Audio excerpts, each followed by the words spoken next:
మహబూబాబాద్ జిల్లా తొర్రూరు మున్సిపాలిటీలో కొత్త వివాదం తెరపైకి వచ్చింది. ఎంపీ కడియం కావ్య ఎక్స్-అఫిషియో ఓటుపై బీఆర్ఎస్ అభ్యంతరం వ్యక్తం చేస్తోంది. 2025లోనే వరంగల్ కార్పొరేషన్లో ఎంపీ కావ్య ఎక్స్-అఫిషియో మెంబర్గా ప్రమాణ స్వీకారం చేశారని ఆరోపిస్తోంది. అప్పట్లో కావ్య సోషల్ మీడియాలో పెట్టిన పోస్ట్ను బీఆర్ఎస్ శ్రేణులు వైరల్ చేస్తున్నాయి.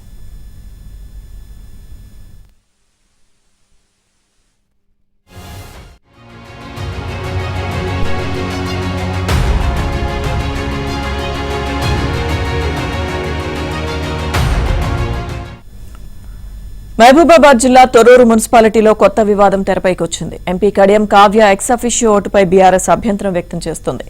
2025లోనే వరంగల్ కార్పొరేషన్లో ఎంపీ కావ్య ఎక్స్-అఫిషియో మెంబర్గా ప్రమాణ స్వీకారం చేశారని ఆరోపిస్తోంది. అప్పట్లో కావ్య సోషల్ మీడియాలో పెట్టిన పోస్ట్ను బీఆర్ఎస్ శ్రేణులు వైరల్ చేస్తున్నాయి.